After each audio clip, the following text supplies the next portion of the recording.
That year you had him, was he healthy? I know he went through some health stuff. He's been dealing with some back stuff this year. How is he when he's healthy? He's really good when he's healthy. He's really, he's an outstanding cover man. He's got length, he's got speed. He gets football. So we'll just, we got to get him up to speed here in terms of what we're doing, and then we're going to move forward. And how is he now? How's his back now? Seems to be fine. Do you think your scheme better than the Washington scheme? I don't know what they're doing in Washington. All I know is what we do here, and we feel that he fits, what we're going to be doing here. Teryl, how would you evaluate the play of your corners and how much of injuries played into that factor? Oh, it's obvious. We've got to play better, and it's you could say maybe just the corners, but it's we have to play better overall. And I think really the big thing that's been missing is we've been in position to make a lot of plays and we haven't made them. And so the bottom line is when we get in those positions, those are the plays that we have to make. I'd be really concerned if there was a lot of just blown coverages and guys weren't around people. But we're around people. We just got to figure out how to finish. So when you guys lost T.J. Watt, you knew that was going to be an issue. Mm-hmm. What hasn't happened to allow you to navigate that a little better? Like, why was he such a Jenga piece? Well, TJ's TJ, and he's a guy that would be. I put it similar to a great receiver. If you don't take care of him and let him wreck the game, he will. And he's kind of that guy for us. If they don't take care of him on offense, he'll wreck the game. And so obviously they can direct their energy somewhere else when he's not in the game. We just have to do. We didn't do a good enough job when he was out of creating some energy. Creating some turnovers and creating some rush and doing that stuff, and so that obviously that falls on me because we didn't get it done. But we're glad to have him back, and we're going to go from here. Well, it seems like you tried some different stuff. The 3 defensive linemen, 1 outside linebacker, 3 inside linebackers. You feel like you looked under every rock? We tried. We did. We did what we the things we thought were appropriate and that would give us an opportunity to generate some. Some different looks, some different pressures without him in the game, and obviously I failed at it. The other guy, KZ, looked like he was going to have a role in preseason. I don't know about that. He got me good there. I had to think about that one. So everything falls down. Yeah. I mean, how disappointing was that you didn't get to use what looked like to be a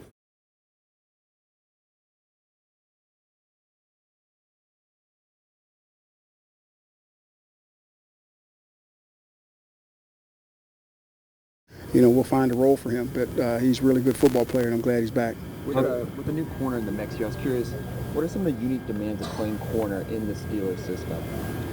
Well, as you know, we like to get after people. We like to pressure, so that's going to put you in a lot of one-on-one situations outside, which is the hardest thing in the world. They know where they're going, you don't, and you've got to guard them all over the field. And that's really the unique thing about it. If you're going to play corner here, you've got to be able to cover outside. The other thing I think that's unique to Pittsburgh, or maybe not unique to Pittsburgh, but we'll play. The corners have to tackle here. It's not hey, we're going to have a cover corner, and then we'll clean up everything else inside. We expect our corners to tackle, and get guys on the ground, and be a physical football player. How close was TJ to playing in Philly, and how close to being that game record status health-wise is he now? Well, I'll let TJ, answer his health status, or Mike answer that. I'm not going to answer that. But he was pretty close. He was chomping at the bit to play. I know that, and obviously he just wasn't ready. So we decided to, Mike decided to wait, and we'll get him back after the bye, and we'll go from there. Teryl, is there enough time for Jackson? Could he start for you next Sunday? Is it? Well, I think anything's feasible. I mean, he's a veteran. He's been in the league. He understands football. And I think it all is going to depend on, obviously, the practice next week, how comfortable we feel and where we feel he is, what he does with playing time. The other guy you lost was Leal, who looked like he was helping a great deal in the early stages of Watt's absence. How big a deal was that? Yeah, it was, I think we missed him because you got to see the growth of a young football player, and he was starting to grow, and this kind of slows it down. He wasn't going to replace TJ, but he did give us some really good things, and we got a chance because of TJ's injury and us moving some things around. We got a chance to probably see him a little more than we anticipated early, but the returns were good. Now we just got to get him healthy again. that 3 inside linebackers thing, does that have a shelf life after Watt comes back? Or has it been effective? It has been effective. I'm not sure how it's going to be moving forward. We'll figure that out. But I think it's all specific to who we're playing and if it does give us the best chance to win. Yeah, it seemed like instead of rotating, you kind of found a role for all 3 of them in that. Absolutely. I think that's the that was the proper thing to do. You have 3 guys that could play, and you thought that hey, after you lose a couple guys, maybe these are the best guys on the field, and you try to put the best guys on the field all the time. How's his health right now? I know that was something that he kind of was working through Yeah. in Washington. Is there anything Right. that you saw that could hold him back from contributing right away? No, he played well today. He's gonna have to get used to our grass here in Pittsburgh. But other than that, he played well. He competed today. He was in position, and you could tell there's some rust there. Hadn't practiced in a few weeks, I guess, but he did a good job today. Grady, what's been missing from the corner position for you guys this year? I think right now just consistency. We've not been consistently good, nor have we been consistently bad. And we definitely don't want to be consistently bad. I'm not doing a good job if that's the case, but we've made plays and we've looked like a good secondary, and then there are other times where we look like we couldn't make plays. So right now, we've put it on film, and we know what the standard is here in Pittsburgh, and we've put on film that we can live up to that standard. So now it's just about that consistent ball play. TA was talking about how he'd be concerned if you guys were not in position, but you are. You're just not getting the ball. When you look at, is it hard to put a finger on why that's not happening? Like to see what happened with Meek on that first touchdown. Right. That's unusual for him to not. It is. To have that happen. Right. So what are the issues in terms of not getting the ball? Yeah, it could be a number of things. Maybe we need to practice in a different way. Maybe I need to challenge them. Did Mink drop that ball there? Maybe I need to challenge him in a different way, on a daily basis at practice. Maybe we need to do more ball drills. Maybe I need to construct the ball drills differently than what we've been doing. So, like you said, we have made plays, but obviously we've not made them in the recent history. So whatever we have to do differently, whatever you got to find out, how can you change the drill to make it more real? How can you change the drill to make it better? That's my job as a coach. And as long as I'm doing that, these guys will make the plays. Is that kind of stuff contagious? If a guy makes a play, more plays follow, and if a guy misses on one, more. Obviously the Miami game stands out more than others. But right. Can that be a mental thing? I definitely believe in the law of attraction. I believe that as a man thinketh, so he is. So it can be. So that's something that emotionally and mentally that you have to guard against, is just knowing that you are the player that you were X amount of games ago. And those are things that we do in practice and in the film room. Sometimes we learn from good plays that we have. Sometimes you put plays on to remind yourself of who you are. And then there are other times where you have to watch your bad plays and make your corrections. So that's definitely an excellent point, and that's a part of the process. Grady, if healthy and able to join, what could KZ bring to your overall group? He's high energy, first of all, and fresh legs, and it's a pleasure for him to be in the meeting room right now. He's a pleasure to be around. But anybody that's available always provides competition. Competition heightens effort. And when you play with a heightened effort every day in practice, it will affect the way you play in the game on the weekend. So as many bodies as we can get in the room that's healthy, ready to go, that's going to provide competition, because we're all men, we're all competitors, everyone wants to play, and there's a limit on how many hats you can get, in a game. So, we can get as many bodies healthy every day, competing at a high level. We'll have great practices, and that will prepare us to play well. But it appears you guys had a plan for him in the preseason and training camp. Is that out the window now that you're 9 games No, in? it's not out of the window. At the end of the day, the math is who's playing the best, and in what form or fashion, how can you get those guys on the field? No matter the combination, whether it's KZ, Mink, and Rail, or if it's Levi, Will, and Cam, and Spoon, you have to get the best guys on the field. That's the only way you give yourself a chance to play. So whatever that formula is, and the best guys are not always necessarily the best guys, it's about who's playing the best. Do you teach law of attraction principles?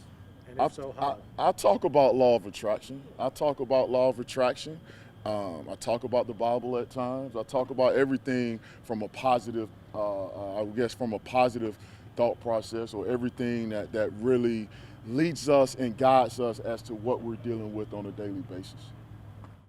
What can infusing, obviously getting a great player back with TJ, but can it infuse even more into this defense in terms of maybe a little bit more confidence, get some of the swagger back? Yeah, I mean, obviously TJ's a great player. Excited to get him back. I think everyone is. But I think, we need all 11, really, everyone on this team to do a little bit more, really from in all areas, coaches included. I always look at myself first, and but getting TJ back, we're all excited about that, and he looks good out here, and excited to take this break, but on the other side of it, excited to get back to it. How much has the guys that you haven't had, that's not just been TJ, impacted how many different schematic things you wanted to implement, or the number of plays you can call and things like that, just based on who you've had available? Yeah, I think everyone's, deals with injuries or guys that are out. I mean, that's just kind of part of the game. So, it's not just us. I think it's, for us, we just got to adjust, be flexible, and then have a next man up mentality. And I think that's what we've done. Obviously, you always want to try to put your, who you have in the best positions to, play well. And, I think that's kind of our thought process always when we got guys down. You've been part of teams that have had a rough start and then rallied to win a bunch right at the end. I mean, what can you take from that can apply to this team to show them, hey, you might not like where you're at the bye, but you can turn things around and end on a high note? Yeah, I think it's just, having the, the approach of coming in every day, looking to improve, stringing good days together. I think, sticking together. I think if you just continually do that on a day-to-day basis, things normally turn in your favor. And that's the message. That's the message we've gotten from Coach T.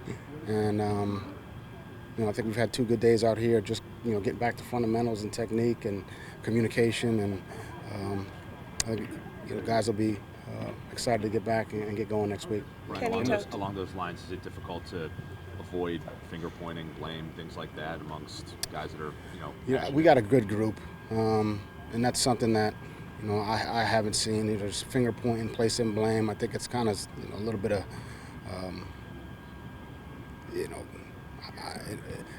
almost human nature in some ways. I think, that happens a lot around us, but I think the guys in this here, we're just worried about the people that are here.